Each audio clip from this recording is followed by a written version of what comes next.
عفى الله عنك لم أذنت لهم حتى يتبين لك الذين صدقوا وتعلم الكاذبين۔ اے نبی، اللہ تمہیں معاف کرے، تم نے کیوں انہیں رخصت دے دی؟ تمہیں چاہیے تھا کہ خود رخصت نہ دیتے تاکہ تم پر کھل جاتا کہ کون لوگ سچے ہیں، اور جھوٹوں کو بھی تم جان لیتے۔ بعض منافقین نے بناوٹی عذرات پیش کر کے نبی صلی اللہ علیہ وسلم سے رخصت مانگی تھی، اور حضور صلی اللہ علیہ وسلم نے بھی اپنے طبعی حلم کی بنا پر یہ جاننے کے باوجود کہ وہ محض بہانے کر رہے ہیں ان کو رخصت عطا فرما دی تھی۔ اس کو اللہ تعالیٰ نے پسند نہیں فرمایا اور آپ کو تنبیہ کی کہ ایسی نرمی مناسب نہیں ہے۔ رخصت دے دینے کی وجہ سے ان منافقوں کو اپنے نفاق پر پردہ ڈالنے کا موقع مل گیا۔ اگر انہیں رخصت نہ دی جاتی اور پھر یہ گھر بیٹھے رہتے تو ان کا جھوٹا دعوی ایمان بے نقاب ہو جاتا۔ لا يستأذنك الذين يؤمنون بالله واليوم الآخر أن يجاهدوا بأموالهم وأنفسهم والله عليم بالمتقين۔ إنما يستأذنك الذين لا يؤمنون بالله واليوم الآخر وارتابت قلوبهم فهم في ريبهم يترددون۔ جو لوگ اللہ اور روز آخر پر ایمان رکھتے ہیں وہ تو کبھی تم سے یہ درخواست نہ کریں گے کہ انہیں اپنی جان و مال کے ساتھ جہاد کرنے سے معاف رکھا جائے۔ اللہ متقیوں کو خوب جانتا ہے۔ ایسی درخواستیں تو صرف وہی لوگ کرتے ہیں جو اللہ اور روز آخر پر ایمان نہیں رکھتے، جن کے دلوں میں شک ہے اور وہ اپنے شک ہی میں متردد ہو رہے ہیں۔ اس سے معلوم ہوا کہ کفر و اسلام کی کشمکش ایک کسوٹی ہے جو کھرے مومن اور کھوٹے مدعی ایمان کے فرق کو صاف کھول کر رکھ دیتی ہے۔ جو شخص اس کشمکش میں دل و جان سے اسلام کی حمایت کرے اور اپنی ساری طاقت اور تمام ذرائع اس کو سربلند کرنے کی سعی میں کھپا دے اور کسی قربانی سے دریغ نہ کرے، وہی سچا مومن ہے، بخلاف اس کے جو اس کشمکش میں اسلام کا ساتھ دینے سے جی چرائے اور کفر کی سربلندی کا خطرہ سامنے دیکھتے ہوئے بھی اسلام کی سربلندی کے لیے جان و مال کی بازی کھیلنے سے پہلو تہی کرے۔ اس کی یہ روش خود اس حقیقت کو واضح کر دیتی ہے کہ اس کے دل میں ایمان نہیں ہے۔ وَلَوْ أَرَادُوا الْخُرُوجَ لَأَعَدُّوا لَهُ عُدَّةً وَلَكِنْ كَرِهَ اللَّهُ بِعَاثَهُمْ فَثَبَّطَهُمْ وَقِيلَ اقْعُدُوا مَعَ الْقَاعِدِينَ۔ اگر واقعی ان کا ارادہ نکلنے کا ہوتا تو وہ اس کے لیے کچھ تیاری کرتے، لیکن اللہ کو ان کا اٹھنا پسند ہی نہ تھا، اس لیے اس نے انہیں سست کر دیا اور کہہ دیا گیا کہ بیٹھ رہو بیٹھنے والوں کے ساتھ۔ اللہ کو ان کا اٹھنا پسند ہی نہ تھا، یعنی بادل ناخواستہ اٹھنا اللہ کو پسند نہ تھا، کیونکہ جب وہ شرکت جہاد کے جذبے سے اور نیت سے خالی تھے اور ان کے اندر دین کی سربلندی کے لیے جافشانی کرنے کی کوئی خواہش نہ تھی، تو وہ صرف مسلمانوں کی شربا شرمی سے بددلی کے ساتھ یا کسی شرارت کی نیت سے مستعدی کے ساتھ اٹھتے اور یہ چیز ہزار خرابیوں کی موجب ہوتی، جیسا کہ بعد والی آیت میں بتصریح فرما دیا گیا ہے۔ لو خرجوا فيكم ما زادوكم إلا خبالا ولأوضعوا خلالكم يبغونكم الفتنة وفيكم سماعون لهم والله عليم بالظالمين۔ لقد ابتغوا الفتنة من قبل وقلبوا لك الأمور حتى جاء الحق وظهر أمر الله وهم كارهون۔ اگر وہ تمہارے ساتھ نکلتے تو تمہارے اندر خرابی کے سوا کسی چیز کا اضافہ نہ کرتے، وہ تمہارے درمیان فتنہ پردازی کے لیے دوڑ دھوپ کرتے، اور تمہارے گروہ کا حال یہ ہے کہ ابھی اس میں بہت سے ایسے لوگ موجود ہیں جو ان کی باتیں کان لگا کر سنتے ہیں۔ اللہ ان ظالموں کو خوب جانتا ہے۔ اس سے پہلے بھی ان لوگوں نے فتنہ انگیزی کی کوششیں کی ہیں اور تمہیں ناکام کرنے کے لیے یہ ہر طرح کی تدبیروں کا الٹ پھیر کر چکے ہیں، یہاں تک کہ ان کی مرضی کے خلاف حق آ گیا اور اللہ کا کام ہو کر رہا۔ وَمِنْهُمْ مَنْ يَقُولُ ائْذَنْ لِي وَلَا تَفْتِنِّي أَلَا فِي الْفِتْنَةِ سَقَطُوا وَإِنَّ جَهَنَّمَ لَمُحِيطَةٌ بِالْكَافِرِينَ۔ ان میں سے کوئی ہے جو کہتا ہے کہ مجھے رخصت دے دیجئے اور مجھ کو فتنے میں نہ ڈالیے، سن رکھو فتنے ہی میں تو یہ لوگ پڑے ہوئے ہیں اور جہنم نے ان کافروں کو گھیر رکھا ہے، مجھ کو فتنے میں نہ ڈالیے۔ جو منافق بہانے کر کر کے پیچھے ٹھہر جانے کی اجازتیں مانگ رہے تھے، ان میں سے بعض ایسے بے باک بھی تھے جو راہ خدا سے قدم پیچھے ہٹانے کے لیے مذہبی و اخلاقی نوعیت کے ہیلے تراشتے تھے۔ چنانچہ ان میں سے ایک شخص جد بن قیس کے متعلق روایات میں آیا ہے کہ اس نے نبی صلی اللہ علیہ وسلم کی خدمت میں آ کر عرض کیا کہ میں ایک حسن پرست آدمی ہوں، میری قوم کے لوگ میری اس کمزوری سے واقف ہیں کہ عورت کے معاملے میں مجھ سے صبر نہیں ہو سکتا،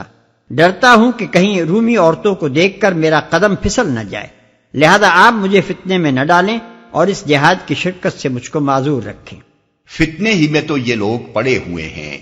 یعنی نام تو فتنے سے بچنے کا لیتے ہیں، مگر در حقیقت نفاق اور جھوٹ اور ریاکاری کا فتنہ بری طرح ان پر مسلط ہے۔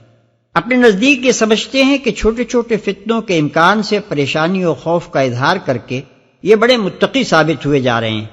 حالانکہ فی الواقع کفر و اسلام کی فیصلہ کن کشمکش کے موقع پر اسلام کی حمایت سے پہلو تہی کر کے یہ اتنے بڑے فتنے میں مبتلا ہو رہے ہیں جس سے بڑھ کر کسی فتنے کا تصور نہیں کیا جا سکتا۔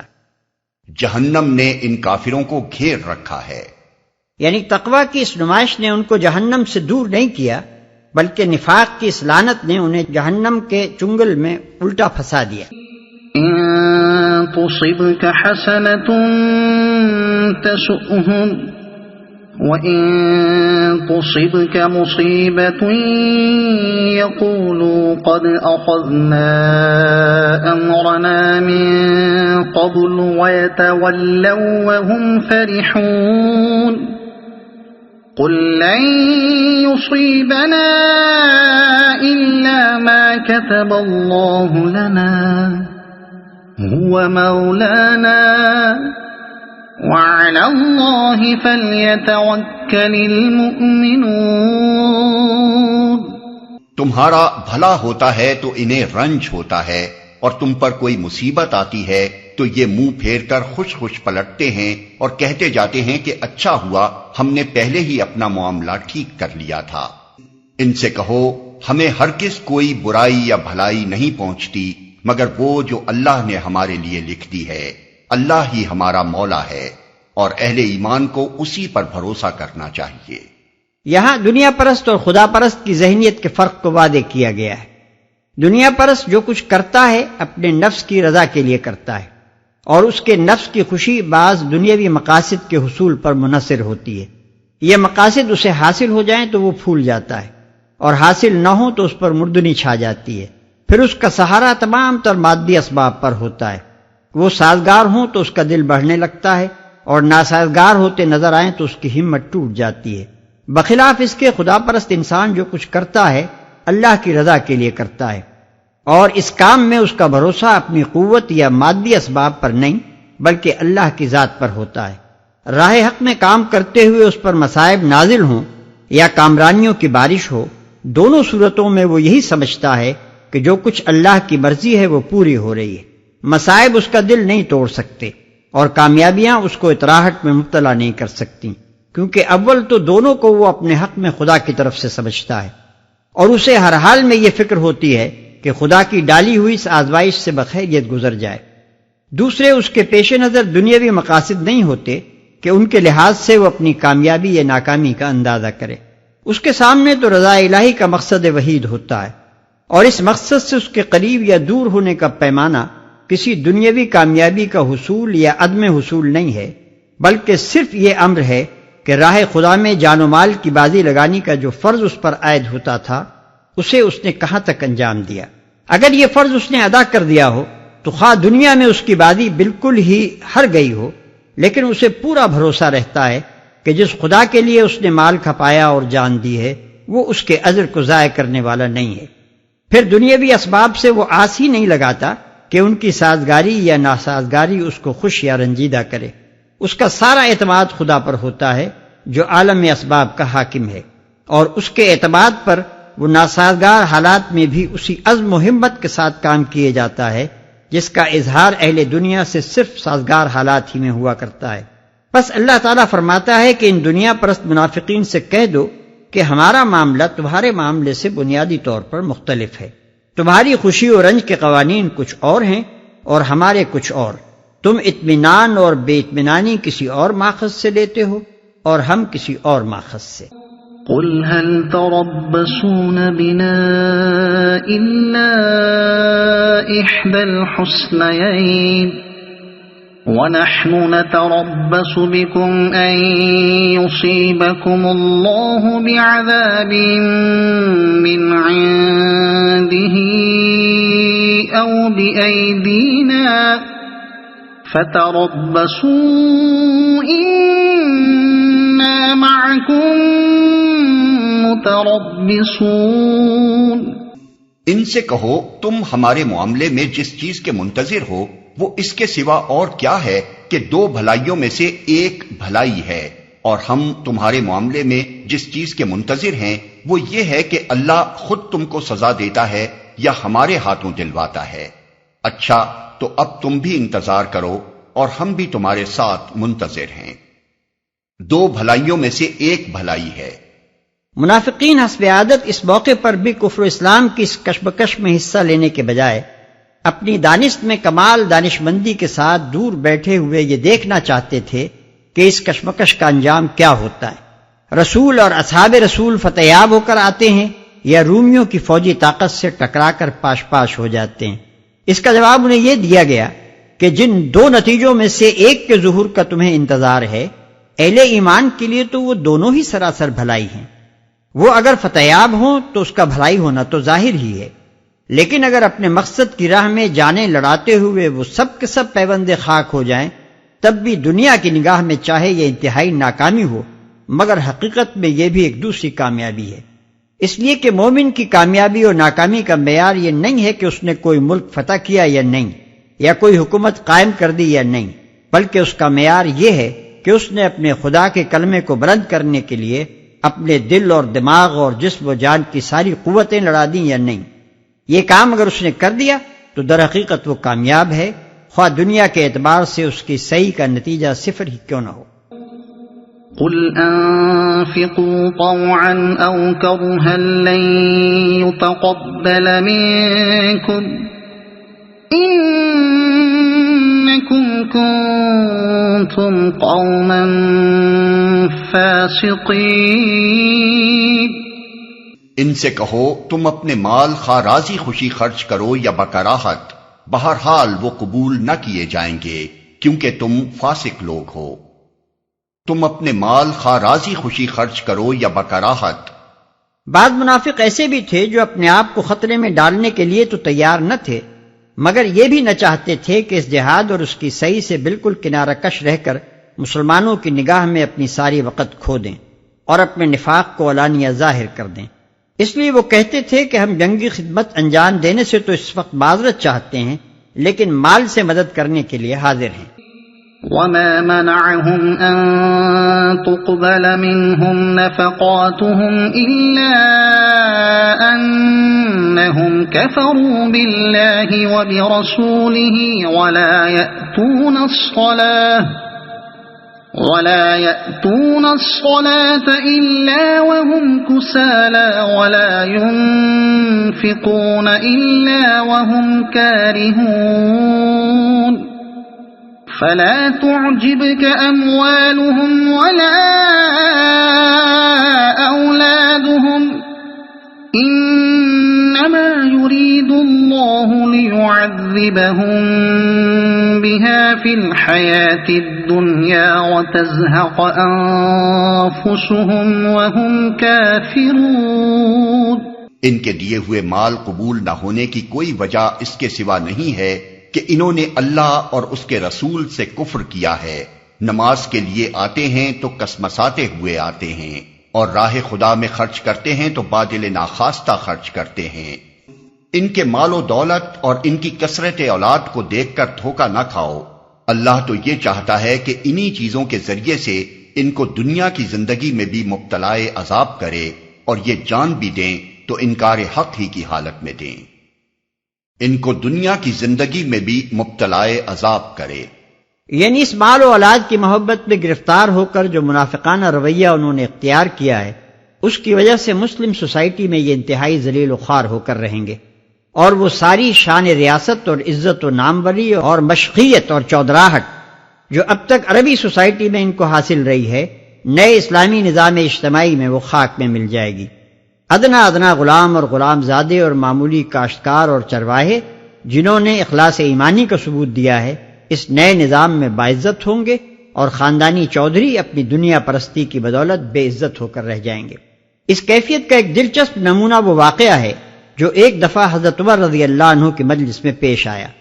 قریش کے چند بڑے بڑے شیوخ جن میں سہیل بن عمرو اور حارث بن ہشام جیسے لوگ بھی تھے، حضرت عمر رضی اللہ عنہ سے ملنے گئے۔ وہاں یہ صورت پیش آئی کہ انصار اور مہاجرین میں سے کوئی معمولی آدمی بھی آتا تو حضرت عمر اسے اپنے پاس بلا کر بٹھاتے اور ان شیوخ سے کہتے کہ اس کے لیے جگہ خالی کرو۔ تھوڑی دیر میں نوبت یہ آئی کہ یہ حضرات سرکتے سرکتے پائیں مجلس میں پہنچ گئے۔ باہر نکل کر حارث بن ہشام نے ساتھیوں سے کہا کہ تم لوگوں نے دیکھا آج ہمارے ساتھ کیا سلوک ہوا ہے؟ سہیل بن عمرو نے کہا اس میں عمر کا کچھ قصور نہیں، قصور ہمارا ہے کہ جب ہمیں اس دین کی طرف دعوت دی گئی تو ہم نے منہ موڑا اور یہ لوگ اس کی طرف دوڑ کر آئے۔ پھر یہ دونوں صاحب دوبارہ حضرت عمر رضی اللہ عنہ کے پاس حاضر ہوئے اور عرض کیا کہ آج ہم نے آپ کا سلوک دیکھا اور ہم جانتے ہیں کہ یہ ہماری اپنی کوتاہیوں کا نتیجہ ہے، مگر اب اس کی تلافی کی بھی کوئی صورت ہے؟ حضرت عمر رضی اللہ عنہ نے زبان سے کچھ جواب نہ دیا اور صرف سرحد روم کی طرف اشارہ کر دیا۔ مطلب یہ تھا کہ اب میدان جہاد میں جان و مال کھپاؤ تو شاید وہ پوزیشن پھر حاصل ہو جائے جسے کھو چکے ہو۔ یہ جان بھی دیں تو انکار حق ہی کی حالت میں دیں۔ یعنی اس ذلت و رسوائی سے بڑھ کر مصیبت ان کے لیے یہ ہوگی کہ جن منافقانہ اوصاف کو یہ اپنے اندر پرورش کر رہے ہیں، ان کی بدولت انہیں مرتے دم تک صدق ایمانی کی توفیق نصیب نہ ہوگی، اور اپنی دنیا خراب کر لینے کے بعد یہ اس حال میں دنیا سے رخصت ہوں گے کہ آخرت بھی خراب بلکہ خراب تر ہوگی۔ وَيَحْلِفُونَ بِاللَّهِ إِنَّهُمْ لَمِنكُمْ وَمَا هُمْ مِنكُمْ وَلَكِنَّهُمْ قَوْمٌ يَفْرَقُونَ لَوْ يَجِدُونَ مَلْجَأً أَوْ مَغَارَاتٍ أَوْ مُدَّخَلًا لَوَلَّوْا إِلَيْهِ وَهُمْ يَجْمَحُونَ۔ وہ خدا کی قسم کھا کھا کر کہتے ہیں کہ ہم تمہی میں سے ہیں، حالانکہ وہ ہرگز تم میں سے نہیں ہیں۔ اصل میں تو وہ ایسے لوگ ہیں جو تم سے خوف زدہ ہیں۔ اگر وہ کوئی جائے پناہ پالیں یا کوئی کھو یا گھس بیٹھنے کی جگہ تو بھاگ کر اس میں جا چھپیں۔ مدینے کے یہ منافق زیادہ تر بلکہ تمام تر مالدار اور سن رسیدہ لوگ تھے۔ ابن کثیر نے البدایہ والنہایہ میں ان کی جو فہرست دی ہے اس میں صرف ایک نوجوان کا ذکر ملتا ہے اور غریب ان میں سے کوئی بھی نہیں۔ یہ لوگ مدینے میں جائیدادیں اور پھیلے ہوئے کاروبار رکھتے تھے اور جہاں دیدگی نے ان کو مصلحت پرست بنا دیا تھا۔ اسلام جب مدینے پہنچا اور آبادی کے ایک بڑے حصے نے پورے اخلاص اور جوش ایمانی کے ساتھ اسے قبول کر لیا تو ان لوگوں نے اپنے آپ کو ایک عجیب مخمصے میں مبتلا پایا۔ انہوں نے دیکھا کہ ایک طرف تو خود ان کے اپنے قبیلوں کی اکثریت بلکہ ان کے بیٹوں اور بیٹیوں تک کو اس نئے دین نے ایمان کے نشے سے سرشار کر دیا ہے۔ ان کے خلاف اگر وہ کفر و انکار پر قائم رہتے ہیں تو ان کی ریاست، عزت، شہرت سب خاک میں ملی جاتی ہے، حتیٰ کہ ان کے اپنے گھروں میں ان کے خلاف بغاوت برپا ہو جانے کا اندیشہ ہے۔ دوسری طرف اس دین کا ساتھ دینے کے معنی یہ ہیں کہ وہ سارے عرب سے بلکہ اطراف و نواح کی قوموں اور سلطنتوں سے بھی لڑائی مول لینے کے لیے تیار ہو جائیں۔ اغراض نفسانی کی بندگی نے معاملے کے اس پہلو پر نظر کرنے کی استعداد تو ان کے اندر باقی ہی نہیں رہنے دی تھی کہ حق اور صداقت بجائے خود بھی کوئی قیمتی چیز ہے جس کے عشق میں انسان خطرات مول لے سکتا ہے اور جان و مال کی قربانیاں گوارا کر سکتا ہے۔ وہ دنیا کے سارے معاملات و مسائل پر صرف مفاد اور مصلحت ہی کے لحاظ سے نگاہ ڈالنے کے خوگر ہو چکے تھے، اس لیے ان کو اپنے مفاد کے تحفظ کی بہترین صورت یہی نظر آئی کہ ایمان کا دعویٰ کریں تاکہ اپنی قوم کے درمیان اپنی ظاہری عزت اور اپنی جائیدادوں اور اپنے کاروبار کو برقرار رکھ سکیں، مگر مخلصانہ ایمان نہ اختیار کریں تاکہ ان خطرات و نقصانات سے دوچار نہ ہوں جو اخلاص کی راہ اختیار کرنے سے لازماً پیش آنے تھے۔ ان کی اسی ذہنی کیفیت کو یہاں اس طرح بیان کیا گیا ہے کہ حقیقت میں یہ لوگ تمہارے ساتھ نہیں ہیں، بلکہ نقصانات کے خوف نے انہیں زبردستی تمہارے ساتھ باندھ دیا ہے۔ جو چیز انہیں اس بات پر مجبور کرتی ہے کہ اپنے آپ کو مسلمانوں میں شمار کرائیں، وہ صرف یہ خوف ہے کہ مدینے میں رہتے ہوئے علانیہ غیر مسلم بن کر رہیں تو جاہ و منزلت ختم ہوتی ہے اور بیوی بچوں تک سے تعلقات منقطع ہو جاتے ہیں۔ مدینے کو چھوڑ دیں تو اپنی جائیدادوں اور تجارتوں سے دستبردار ہونا پڑتا ہے، اور ان کے اندر کفر کے لیے بھی اتنا اخلاص نہیں ہے کہ اس کی خاطر وہ ان نقصانات کو برداشت کرنے پر تیار ہو جائیں۔ اس مخمصے نے انہیں کچھ ایسا پھانس رکھا ہے کہ مجبوراً مدینے میں بیٹھے ہوئے ہیں، بادل ناخواستہ نمازیں پڑھ رہے ہیں اور زکوٰۃ کا جرمانہ بھگت رہے ہیں، ورنہ آئے دن جہاد اور آئے دن کسی نہ کسی خوفناک دشمن کے مقابلے اور آئے دن جان و مال کی قربانیوں کے مطالبے کی جو مصیبت ان پر پڑی ہوئی ہے، اس سے بچنے کے لیے اس قدر بے چین ہیں کہ اگر کوئی سوراخ یا بل بھی ایسا نظر آ جائے جس میں انہیں امن ملنے کی امید ہو تو یہ بھاگ کر اس میں گھس بیٹھیں۔ وَمِنْهُمْ مَنْ يَلْمِزُكَ فِي الصَّدَقَاتِ فَإِنْ أُعْطُوا مِنْهَا رَضُوا وَإِنْ لَمْ يُعْطَوْا مِنْهَا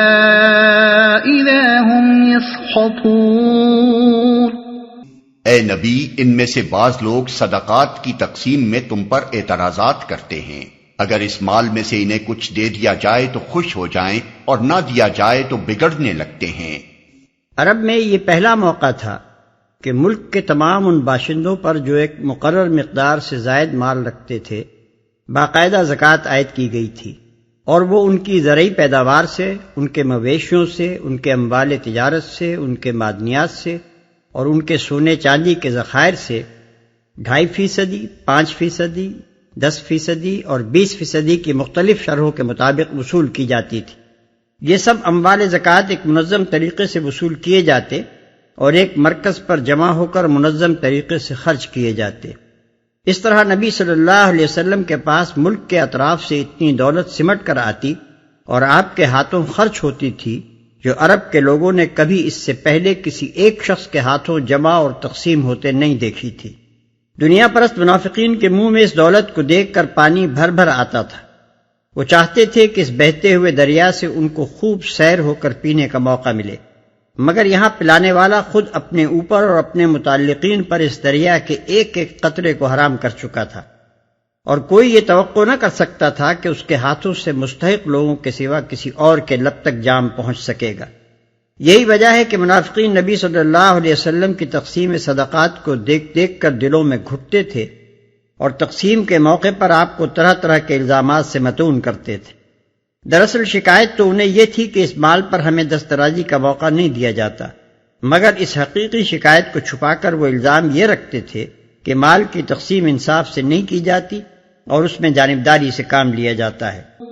وَلَوْ أَنَّهُمْ رَضُوا مَا آتَاهُمُ اللَّهُ وَرَسُولُهُ وَقَالُوا حَسْبُنَا اللَّهُ سَيُؤْتِينَا اللَّهُ مِن